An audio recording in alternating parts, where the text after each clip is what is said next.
우리가 본문을 이렇게 보면 창세기 3장 1절부터 우리가 지금까지 읽은 내용을 이렇게 보면 잘 알고 있는 내용인데 우리는 3장을 읽으면서 이게 좀 이상하다 이렇게 생각이 들 것입니다. 아니 좀 이상하다라고 생각을 하셔야 됩니다. 왜냐하면 처음부터 이 스토리는 조금은 우리가 아직까지 생각했던 거와 좀 다르기 때문에 그렇습니다. 예를 들자면 뱀이 처음에 하와에게 와서 야, 이 열매를 한번 먹어봐. 그리고 뱀하고 사람하고 이야기를 하고 있습니다. 또 하나님이 아담과 하와가 이 선악을 알게 하는 나무를 먹고 난 다음에 열매를 먹고 난 다음에 숨어 있습니다. 하나님이 이 숨어 있는 아담과 하와를 못 찾습니다. 하나님이 숨어 있는 아담과 하와를 찾을 수 없을 만큼 그렇게 눈이 어두우신 분이 아니지 않습니까? 그렇죠? 그리고 또 뱀은 저주를 받아서 배로 이렇게 기게 되었다. 그렇게 이제 기록하고 있는데, 그럼 그전에는 뱀에도 다리가 있었나? 걸어 다녔나? 그전에는 그럼 어떻게 이 뱀은 다녔을까?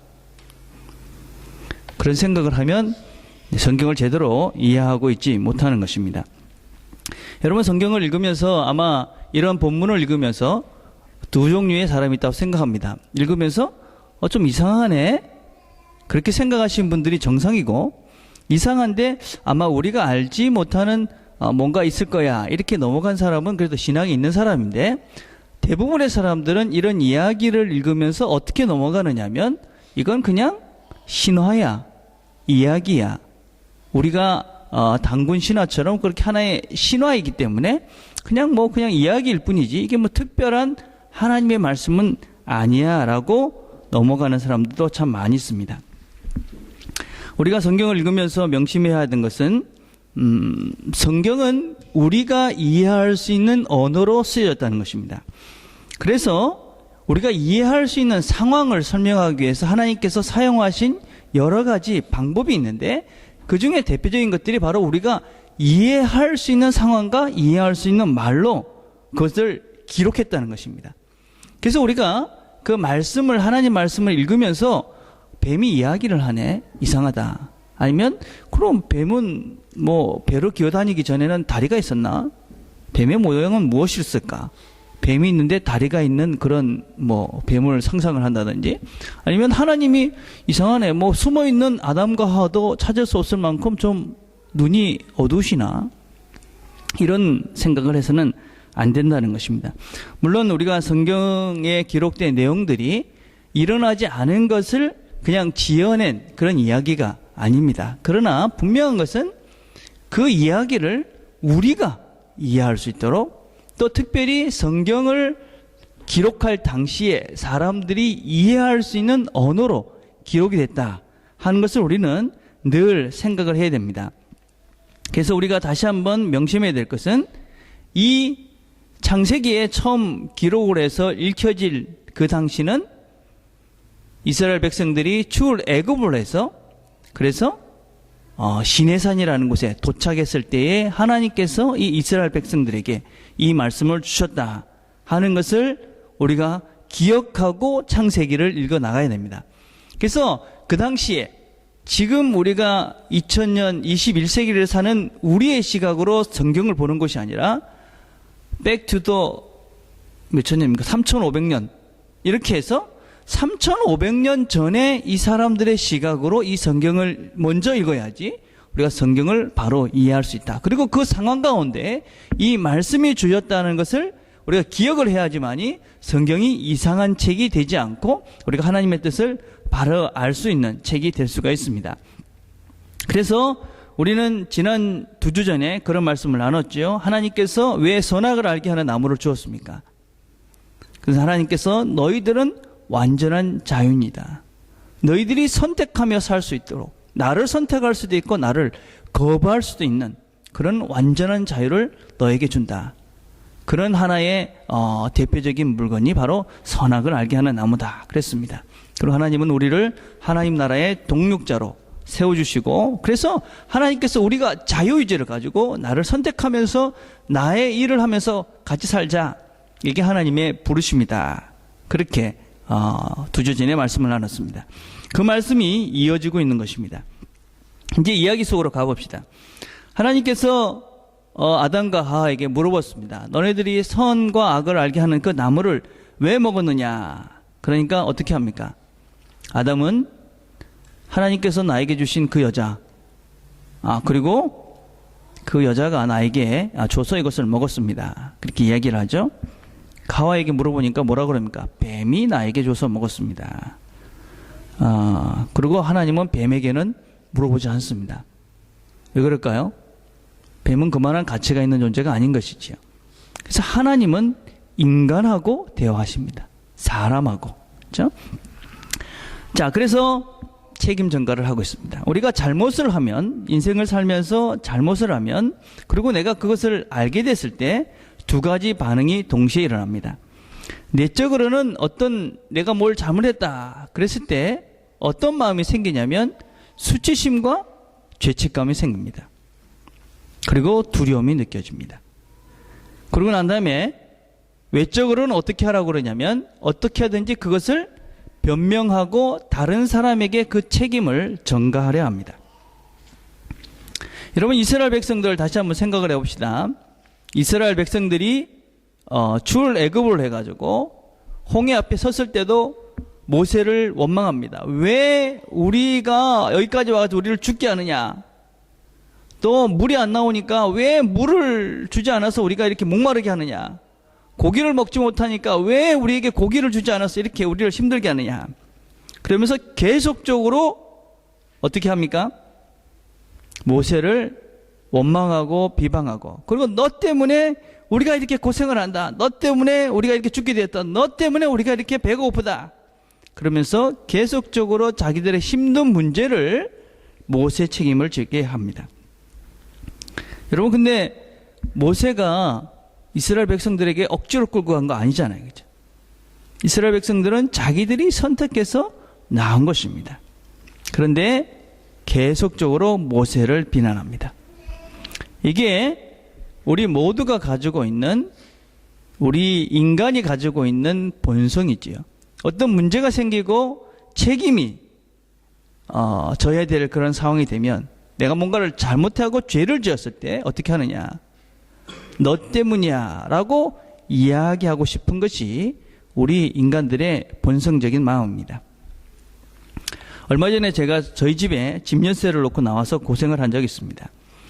우리가 집에 이렇게 나올 때 문 옆에 그 차키가 있는데, 차키와 지키가 있는데, 그걸 보통 제가 이렇게 들고 딱 나와서 문을 이렇게 잠그는 게, 이렇게 안에서 이렇게 잠깁니다. 그랬는데 그냥 거기다 놓고 나온 것입니다. 그래도 한참 나왔었다 보니까 잠근 거예요. 문이 잠긴 거예요. 키도 없는데. 어떻게 생각했을까요? 야, 내가 잘못했어. 그랬을까요? 아니죠, 여러분. 딱 나오는데 우리 집사람이 쓰레기 좀 가져가죠. 그랬어요. 그래서 그 순간 딱 나는 거예요. 왜 그때 쓰레기를 가져가라고 그래가지고 말이야. 내가 키를 놓고 왔잖아.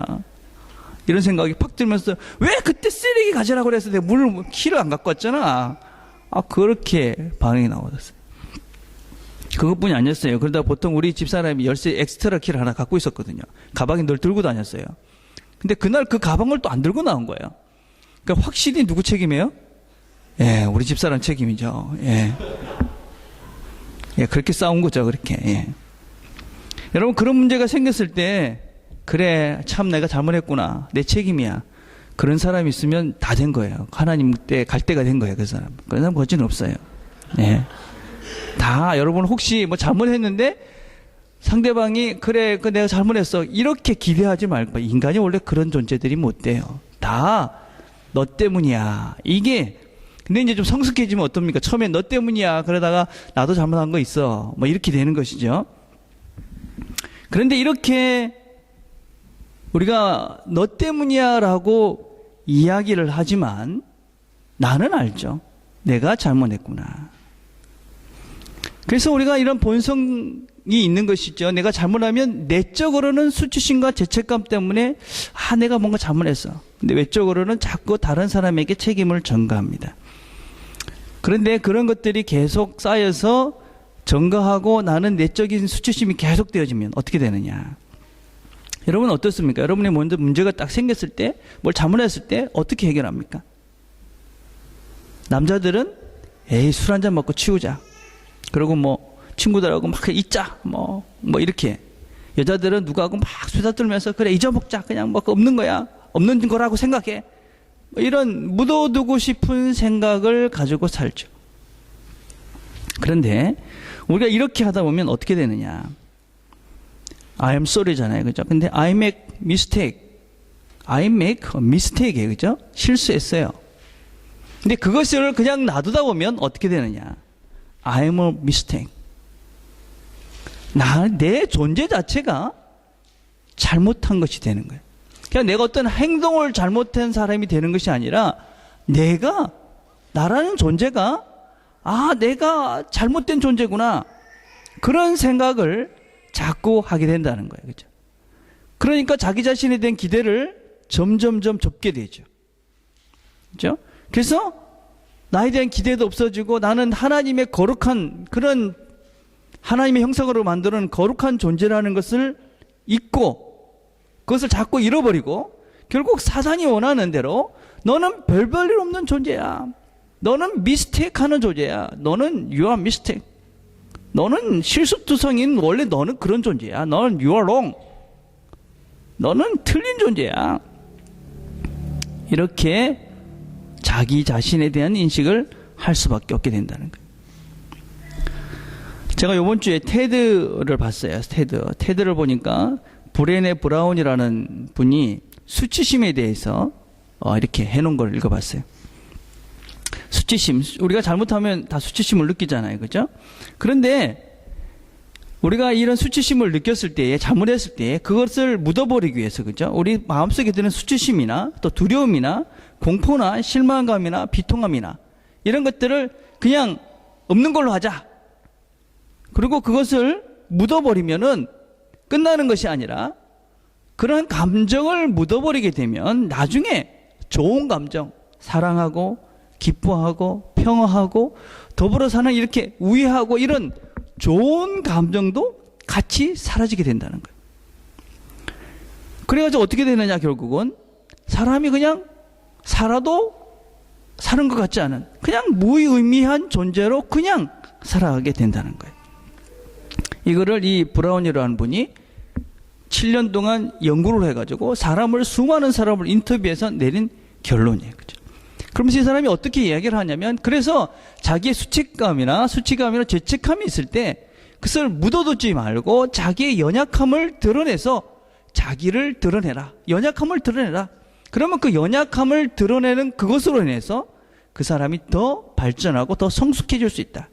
그래서 여러분의 잘못된 것들, 실수들, 그리고 연약함들을 그냥 묻어둘러 하지 말고 그것을 드러내라.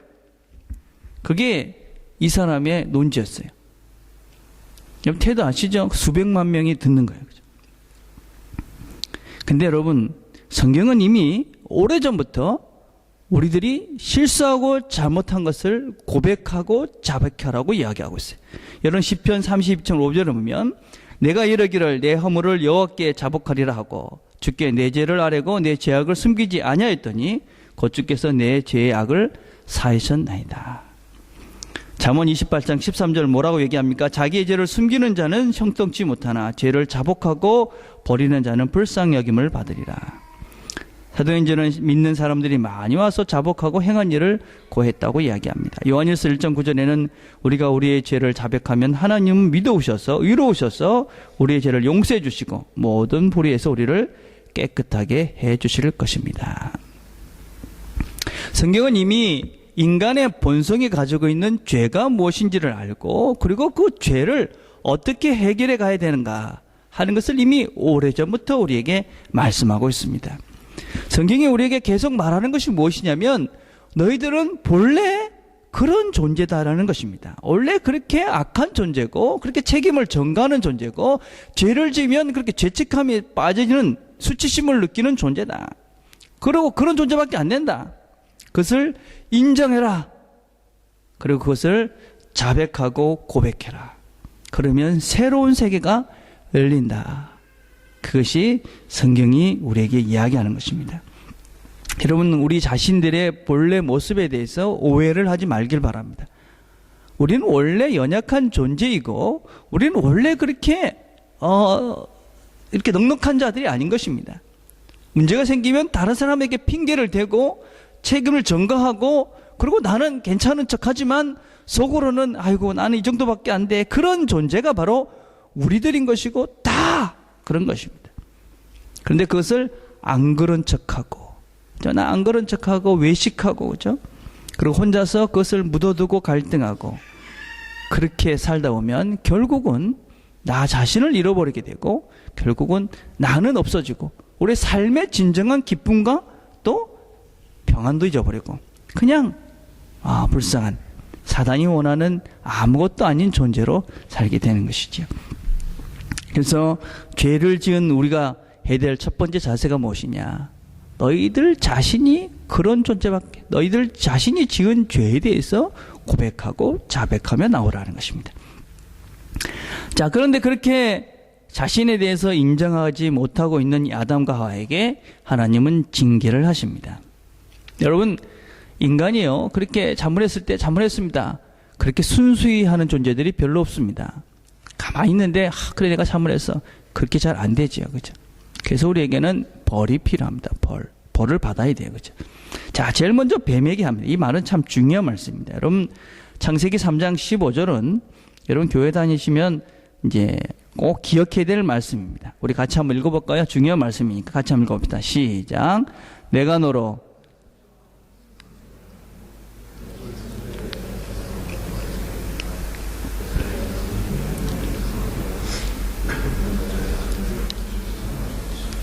우리 교회 멤버들은 영어가 더 편해가지고 한국말을 잘 모르는 것 같아요. 여러분, 무슨 뜻인 것 같아요? 뱀에게 내가 너로 여자와 원수가 되게 하겠다. 그리고 너희 자손을 여자의 자손과 원수가 되게 하겠다. 결국 그 여자의 자손이 너희 머리를 상하게 할 것이다. 이게 무슨 얘기입니까? 죄의 근원이 되었던 그 뱀, 우리가 다른 식으로 얘기하면 이것을 우리가 사단이라고 얘기합니다. 결국 사단은 망하게 될 것이다. 여자의 후손 예수를 통해서. 이런 것들을 우리가 원시복음이라고 그럽니다. 요한일서 3장 8절 이렇게 말합니다. 하나님의 아들이 나타나신 것은 마귀의 일을 멸하게 하십니다. 또 히브리서 2장 14절에는 그도 또한 한 모양으로 혈육에 속하심은 사망으로 말미암아 사망의 세력을 잡은 자 곧 마귀를 없이 하시며 또 죽기를 무수함으로 일생에 매여 종로로 타는 모든 자를 놓아주려 하심이니. 자, 히브리서 9장 26절도 보시고 계시록에 보니까 마지막에 또 저희를 미혹하는 마귀가 불과 유황못에 던지오니 거기서는 그 짐승과 거짓 선지자도 있어 세세토록 밤낮 괴로움을 받으리라. 뱀에 대한 저주, 사단에 대한 저주입니다. 무슨 얘기냐면 죄는 망하게 될 것이다 하는 것입니다. 죄를 짓게 한, 하나님 말씀을 불순종하게 한 그 죄, 그것은 멸하게 될 것이다. 여러분, 죄라는 것이 무엇이냐면 죄라는 것은 하나님과 단절시키는 것입니다. 하나님과는 자꾸 멀어지게 하고 또 우리가 하나님의 그 거룩한 존재라는 것을 자꾸 잊게 하는 것, 이게 죄입니다. 그렇죠? 숨기고 두려워하고 그래서 자기를 자꾸 은폐하고 또 가식적인 모습이 되고, 그래서 원래 자기를 자꾸 잊어버리게 만드는 것입니다. 그리고 나는 가능성이 없어, 나는 용서받을 수 없어, 나는 가치 없는 존재야. 그런데 우리가 그런 우리의 모습을 드러내고 고백하고 자백하면 하나님께서 우리를 용서해 주시고 우리가 그런 존재가 아니다라는 것을 깨닫게 됩니다. 여러분, 우리가 오해하지 말아야 되는 것이 무엇이냐면은 우리가 이렇게 예수를 잘 믿으면 죄를 안 짓는다 생각하는 것입니다. 여러분, 예수를 잘 믿어도 우리는 죽을 때까지 죄 짓습니다. 예. 여러분, 우리가 오해를 하면 안 되는 것이 예수 믿고 죄를 안 져서 구원받는 것이 아닙니다, 여러분. 우리는 죽을 때까지, 하나님 앞에 설 때까지 죄를 열심히 지을 수밖에 없습니다. 그런데 우리는 죄를 짓지만 예수 때문에 구원을 받습니다. 우리가 하나님의 사랑 안에 있기 때문에 용서를 받고 새롭게 시작하는 것이지 죄를 안 짓는 존재가 아니다라는 것을 기억해야 됩니다. 예수 믿으면서 난 예수를 믿는데 왜 자꾸 이렇게 죄를 질까? 당연한 것입니다. 요한일서 1장 8절에서 9절을 볼까요? 우리가 죄가 없다고 말하면 우리는 스스로를 속이는 것이요 진리가 우리 안에 없는 것입니다. 우리가 우리의 죄를 자백하면 하나님은 믿어오셔서 의로우셔서 우리의 죄를 용서해 주시고 모든 불의에서 우리를 깨끗하게 해 주실 것입니다. 로마서 7장 25절과 8절 2절에 보면 우리 주 예수 그리스도를 통하여 나를 건져주신 하나님께 감사드립니다. 그런데 내가 마음으로는 하나님의 법에 복종하고 육신으로는 죄의 법에 복종하고 있습니다. 그러므로 그리스도 예수 안에 있는 사람들은 정죄를 받지 않습니다. 무슨 얘기입니까? 내가 죄를 짓지 않기 때문에 구원을 받는 것이 아니고 영생을 얻는 것이 아니라 죄를 짓지만 내가 죄를 고백하고 자백하고 그리고 예수 그리스도 안에 있기 때문에 우리가 구원을 받는 것입니다. 사람들이 이렇게 얘기합니다. 믿지 않는 사람들이 하나님 예수를 모르는 사람들이 그럼 예수 믿고 그럼 맨날 회개하면 되네. 되는 것입니다, 여러분. 억울하면 예수 믿으면 됩니다, 그 사람들도. 그죠? 그럼 예수 믿는 사람 참 편하네. 죄 묻고 잘 회개하면 되네. 그런 것이지요. 그게 예수 안에 있는 것입니다. 그런데 재밌잖아요, 여러분. 왜 그러면은 그 예수 믿지 않는 사람들이 예수 믿는 사람도 더 많이 잘못을 저지를까요? 왜 예수 믿지 않는 사람은 예수 믿는 사람들이 죄를 지면 왜 예수 믿으면 더 죄를 지어 이렇게 지적합니까? 그 사람들도 우리가 죄를 더 안 짓는다고 알고 있기 때문에 그렇습니다. 재밌잖아요. 죄를 지면 용서함을 받았어. 그냥 고백하면 그냥 죄를 용서함 받아. 그러니까 우리는 더 죄를 많이 지을 수 있는 사람같이 이야기하지만 우리는 죄를 더 안 짓습니다.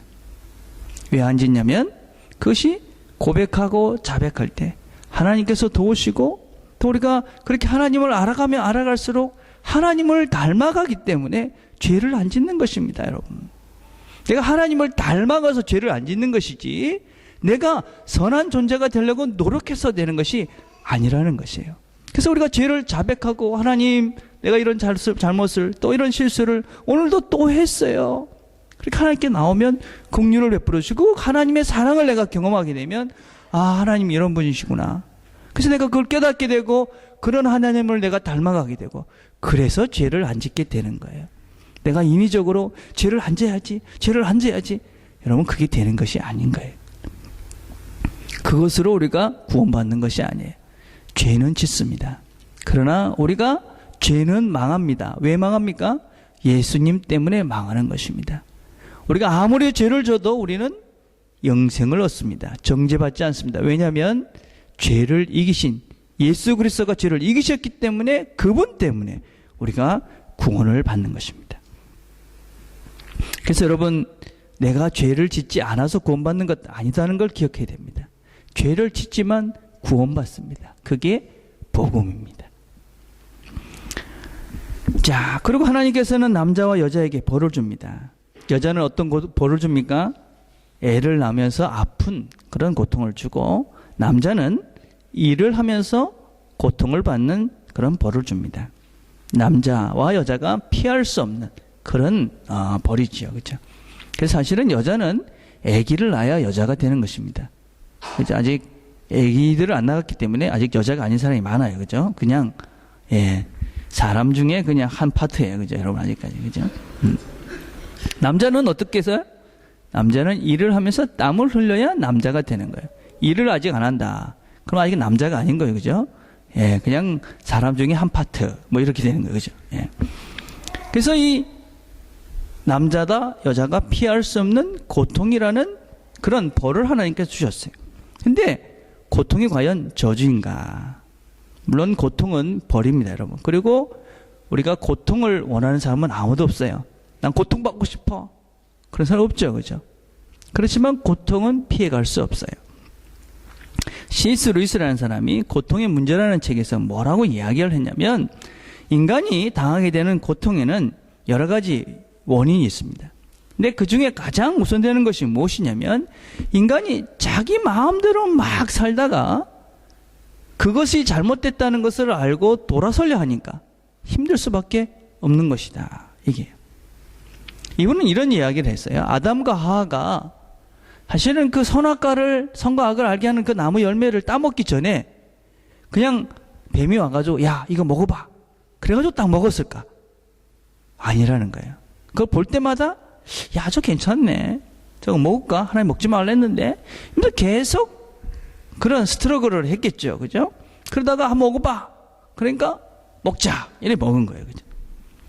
그러니까 여전히 우리가 하나님께서 우리가에게 자유의지를 주셨기 때문에 충분히 우리가 그런 마음이 생길 수 있는 거예요. 그죠? 여전히 우리 마음대로 살고 싶은 그런 생각이 여전히 있는 거예요. 그죠? 근데 그렇게 살다 보니까 내린 결론이 뭐예요? 아, 이건 안 되겠구나. 그래서 우리가 예수에게로 돌아오는 거예요. 이게 신앙생활인 거죠. 하나님께 돌아오는 거. 그래서 이게 돌아오려니까 고통이 있는 거예요. 여러분, 예수 믿는 사람들 중에 제가 종종 좋아하는 얘기가 있는데 여러 종류가 있어요. 예수를 믿게 되는, 예수를 잘 믿게 되는. 제일 훌륭한 사람이 누구냐면 하나님 말씀을 딱 듣고 그래 맞아 내가 바로 살아야지, 그래서 하나님께 돌아오는 사람이에요. 두 번째는 조금 맞고, 그러니까 하나님이 조금 뭐 다리를 부러뜨리는 게 아니라 그냥 지나가다 이렇게 자빠졌을 때 무릎이라도 깨지면 아 하나님 내 정신 차리라는구나 그러고 돌아오는 사람이에요. 근데 세 번째 사람은 어떤 사람이냐면 그걸 눈치 못하면 어떻게 됩니까? 다리나 뭐 손이나 뭐 눈이나 뭐 머리나 이런 것들이 심각하게 깨져가지고 다리를 뭐 제대로 쓰지 못하고 뭐 이렇게 해서 돌아서는 사람이 있습니다. 네 번째는 어떤 사람일까요? 예, 그렇게 돼도 모르는 사람도 많아요. 근데 여러분 생각에 어떤 사람이 제일 많을 것 같아요? 이렇게 돌아오는 사람들 중에. 제가 생각에는 네 번째가 제일 많아요. 네 번째가. 맞아도 안 돌아오는 사람 참 많습니다, 여러분. 생각보다 많아요. 첫 번째 사람은 없습니다, 여러분. 인간이 하나님 말씀을 듣고 그래 내가 제대로 살아보자, 거진 없습니다, 여러분. 인간이 그렇게 똑똑하지가 못해요. 세 번째 사람들이 주로 간증이라는 것을 하죠. 그죠? 왜냐하면 그런 사람들도 흔하지 않기 때문에 그래요. 이런 무슨 얘기냐면 우리가 하나님이 우리를 징계하고 고통을 받아도 우리가 제대로 못 돌아설 정도로 완악한 존재가 우리라는 걸 기억해야 돼요. 내가 그렇게 똑똑한 존재가 못 돼요. 우리가 그렇게 하나님 말씀하셨을 때 눈치를 채고 빨리 돌아서고 그럴 정도로 우리가 선한 존재가 아니라는 거예요. 정신을 똑바로 차리지 않으면 하나님의 고통이, 하나님 우리에게 주셔서 제발 정신을 차리라고 하는 그 사인을 눈치채지 못하고 그냥 죽음의 길로 달려갈 수 있다는 거예요. 여러분 정신을 차리고 하나님께서 말씀하실 때에 하나님 말씀을 왜 이런 말씀을 나에게 오늘 하시는가 명심해서 정신을 차리고 듣고 내가 돌아설 자리가 어딘지, 지금 멈춰야 할 때가 어디서 지금 내가 멈춰야 되는지 정신을 차리고 들어야 합니다. 그러면 그렇게 듣지 않으면 결국 우리는 끝까지 갈 수밖에 없는 존재예요. 하나님 고통을 주십니다, 여러분. 그런데 그 고통은 또한 그렇게 하나님께로 돌아오게 하는 역할도 하지만 그 고통은 우리에게 좋은 열매가 있습니다, 여러분. 하나님이 우리를 얼마나 배려하시는지 몰라요, 여러분. 하나님 우리가 막 고통을 주잖아요, 그죠? 그런데 그 고통을 통해서 우리는 힘들다 하는데 거기에 좋은 열매가 있다는 거예요. 여러분 아기를 낳는 엄마들 보세요. 아파서 고통스럽잖아요. 근데 생명이라는 열매를 줘요. 그는 어떤 것과 비교할 수 없는 만큼의 굉장한 선물을 주시는 거예요. 사람, 남자들이 일을 합니다. 열심히 일을 하잖아요. 거기에 어떻습니까? 거기에 또 아름다운 열매가 있는 거예요. 성과라는 열매가 있는 거예요. 여러분 고통이 없는 결과, 그것이 과연 좋은 것일까? 요새 산모들이 무통분만 이런 걸 한다고 그래요. 그죠? 우리 의사들이 몇 명 있어가지고 똑바른 얘기인지 잘 모르겠지만, 근데 이 무통분만이라는 것이 일종의 진통제를 투여해가지고죠. 진통이 없이 아기를 낳는 거예요. 근데 최근에 영국 과학 잡지인 사이언스, 뉴 사이언티스트라는 잡지에 보면 이 무통분만이라는 것이 엄마와 아기 사이의 친근감을 해친다. 그런 결과를 냈어요. 스웨덴의 칼로린스카라는 연구소 과학자들이 28명의 아기들을 대상으로 해가지고 이 테스트를 해본 거예요. 그래가지고 그냥 태어난 아이들, 정상적으로 태어난 아이하고 그다음에 이 진통제를 줘가지고 무통분만한 아이들하고 두 부류를 나눠서 실험을 해봤어요. 근데 무통분만이 아니고 정상적으로 아기를 낳은 사람들은 아기를 낳자마자 엄마 가슴에 갖다 놓으니까 1시간이 안 돼가지고 막 젖을 빨기 시작했어요. 근데 무통분만을 한 아기들은 2시간이 넘어도 엄마 젖을 빨지 않았어요. 그래서 연구를 해보니까 여자들이 임신을 해가지고 또 아기를 낳을 때 이 옥시토신이라는 그런 호르몬이 나와가지고 이게 아기와 엄마의 관계를 친밀하게 만드는 호르몬이 나와가지고 그것이 나와야지 아기가 아 우리 엄마구나 이걸 알고 그 품에 쉽게 안긴다는 거예요. 우리가 생각하기에 고통 없이 나오면 편할 것 같은데 그렇지 않다는 거예요. 아기한테 엄마와 그런 친근함들이 떨어진다는 거예요. 그렇죠? 여러분 고통에는 이유가 있고 고통은 가치가 있는 거예요. 그렇죠? 그래서 여러분 고통은 단지 아픔, 그냥 아픔, 고통 이것이 아닌 거예요. 어떤 면에서는 고통이 없이 이루어진 성취는 성취가 아닐 수 있다는 거예요. 그렇죠? 근데 이런 고통을 누가 주셨습니까? 하나님이 주신 거예요. 하나님이. 우리를 엄청 사랑하는 그 하나님. 제가 군대 갔을 때 이렇게 그 기합받은 것들이 참 많아요. 우리는 군 훈련소에 가서 이제 훈련을 받으면 이렇게 주로 제 기억에 훈련받은 건 별로 없어요. 근데 주로 기합을 받은 거예요. 벌을 받은 거예요. 뭐 주로 하는 게 뭐 이렇게 주먹 쥐고 뭐 이렇게 하고 그다음에 이렇게 누워가지고 손 들고 있고 뭐 하여튼 이상한 동작들이 참 많아요. 근데 가만히 지금 이렇게 찾아보니까 내가 요새 그거 하고 있어요. 배에 이렇게 지복근 이렇게 생긴다고 누워가지고 손 들고 발 들고 머리 들고 이렇게 팍 서 있고 가슴 운동한다고 혼자서 막 푸시업하고 그리고 운동한다고 혼자 뛰고 이게 가만히 생각 군대에서 다 했던 거야. 왜 시켰겠어요? 근데 지금 내가 그거 하고 있다니까요. 그땐 벌이라고 생각했는데 그게 고통이라고 생각했는데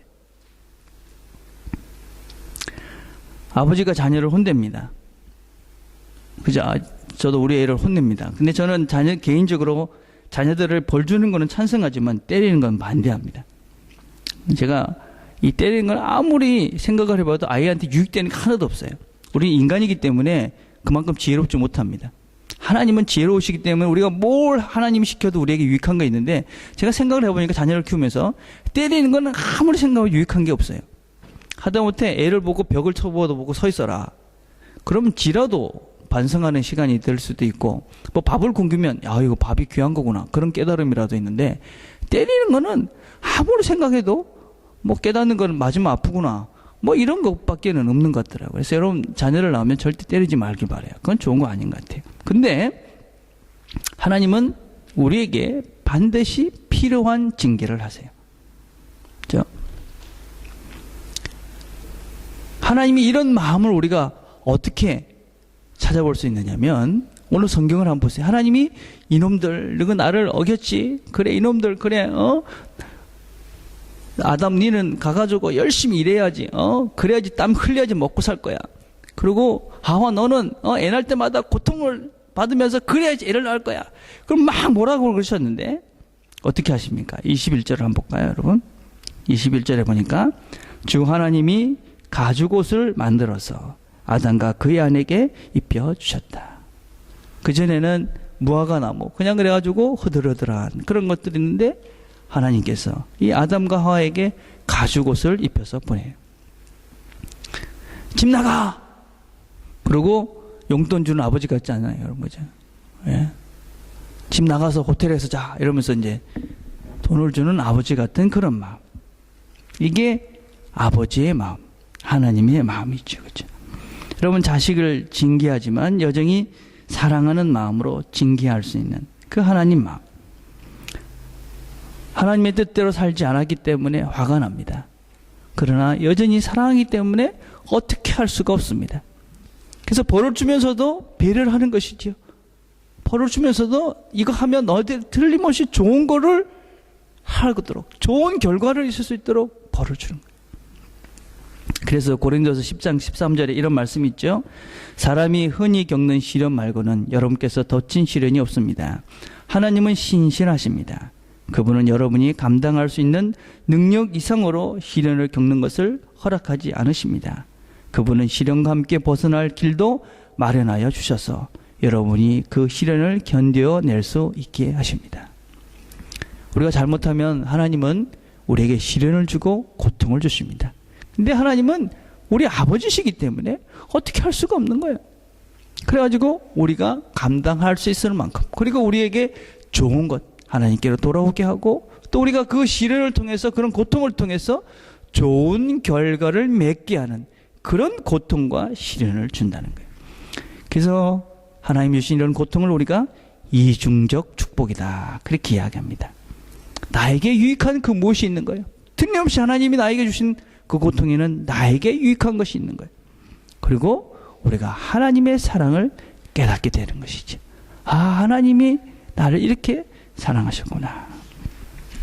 이 하나님을 기억하고 살기를 바랍니다. 비록 나에게 지금 힘든 일이 있을지라도, 특별히 내가 잘못을 해서 고난을 받는, 고통이 오는 시간이 있을지라도 그 이유가 있음을 기억합시다.